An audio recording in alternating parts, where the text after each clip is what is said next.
Let's take a look at the Star Wars cast from their earliest days to today. Who would you recognize on the street? Let's start with Liam Neeson, who portrayed Qui-Gon Jinn. Now 71, Liam was 46 when he filmed The Phantom Menace. What's lesser known about Liam is that his first passion was actually boxing, not acting. In fact, his athleticism helped him with some of the more physically demanding scenes in Star Wars. On set, he was often seen staying in character between takes, something that contributed to his deep, spiritual portrayal of a Jedi Master. One of the more interesting behind-the-scenes facts is that Liam initially hesitated to take on the role due to the film's massive scale, but once he did, he threw himself into it completely. He spent a significant amount of time studying the Jedi philosophy and even discussed it at length with George Lucas. Today, Liam is still a prominent actor in both action roles and dramatic parts, with a long list of successful projects.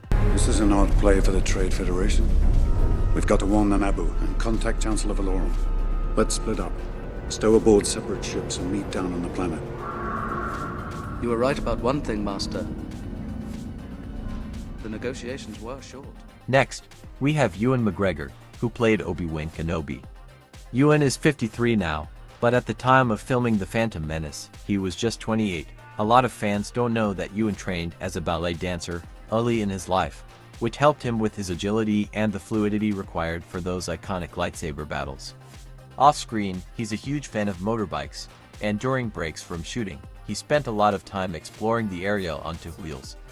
A behind-the-scenes tidbit is that Ewan would often work out with the stunt coordinators, not only for physical conditioning but to make sure his moves were as precise as possible for those memorable duels. One moment on set that became a funny memory for the crew was when Ewan accidentally broke his lightsaber prop during a scene, but instead of getting frustrated, he made a joke about it, lightening the mood.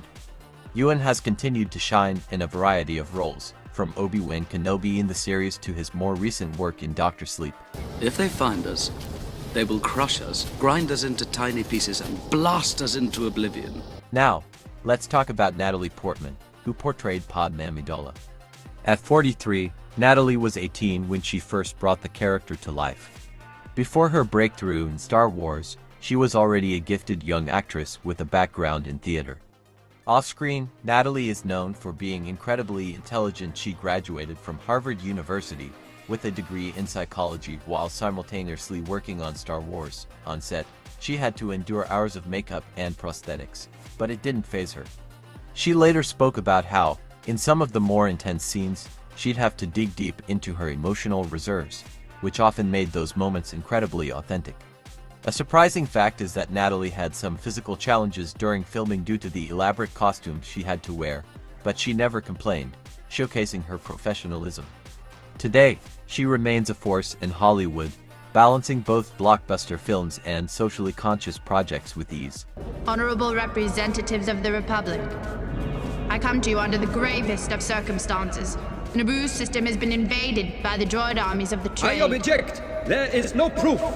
Let's move on to Hayden Christensen, who took on the role of Anakin Skywalker. Now 44, Hayden was just 21 when he started filming Attack of the Clones. One interesting aspect of his preparation was that he spent a significant amount of time working with martial artists to prepare for the intense lightsaber fights. But there was also a psychological aspect. He had to tap into Hayden spent hours in character, trying to understand Anakin's emotional conflict, which was key to portraying his eventual fall to the dark side. On set, Hayden would often stay in character even during downtime, making his transformation into Anakin much more authentic. One behind-the-scenes moment involved him becoming so immersed in a scene that he had trouble snapping back to reality, which led to a very real and intense emotion on film. Today, Hayden is reprising his role as Darth Vader in the Obi-Wan Kenobi series, continuing to add depth to this iconic character. We will find out who's trying to kill you, Padme. I promise you. We will not exceed our mandate, my young Padawan learner. I meant it in the interest of protecting her, Master, of course. And you will pay attention to my lead. Why? Why else do you think we were assigned to her if not to find the killer? Protection is a job for local security, not Jedi. It's overkill, Master. Investigation is implied in our mandate. Ian McDiarmid, who portrayed the sinister Supreme Chancellor Palpatine, is up next. Now 79, Ian was 57 when he took on the role. Off-screen, Ian has had a long and successful career in theater. What most people don't know is that Ian's deep understanding of Shakespearean drama heavily influenced his portrayal of Palpatine's manipulative power. He often looked to the works of Shakespeare for inspiration on how to deliver his characters' more chilling lines. On set, Ian's ability to stay in character, even when the cameras weren't rolling, helped him maintain the intimidating aura that Palpatine is known for. There's an interesting tidbit about how Ian's character was kept a secret in early drafts of the script, which added an extra layer of mystery to his role. Today, Ian continues to work in theater and film, reprising his role as Palpatine in various Star Wars media. I only hope that Master Kenobi is up to the challenge. I should be there with him. It's upsetting to me to see that the Council doesn't seem to fully appreciate your talents. Don't you wonder why they won't make you a Jedi Master? Samuel L. Jackson, who played Mace Windu, is a household name at this point. Now 75, Samuel was 52 when he appeared in The Phantom Menace. Off-camera, Samuel has a passion for collecting art and comic books, and his enthusiasm for Star Wars was one of the main reasons he wanted to be part of the saga. When he finally landed the role of Mace Windu, he was ecstatic, and he even fought to make sure his lightsaber was purple. As a unique addition to the Star Wars universe, a lesser-known fact from the set is that Samuel, despite his tough guy persona, was known for lightening the mood during intense scenes with humor. One particularly fun moment involved him accidentally flubbing a line during a scene, but instead of getting frustrated, he just laughed it off, making everyone else do the same. Today, Samuel remains one of the most in-demand actors in Hollywood, continuing to take on both dramatic and action-packed roles. For your own good, stay out of this affair.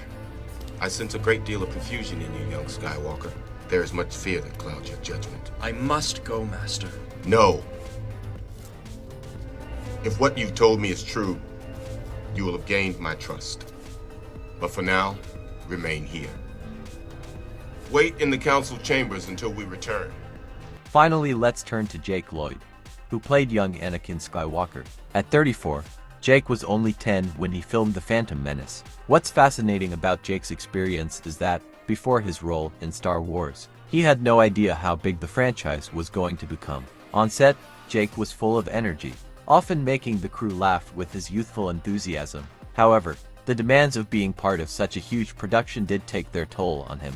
There's a memorable behind-the-scenes moment when Jake struggled with the weight of the lightsaber during a fight scene, but he powered through it like a pro, despite stepping away from acting later on.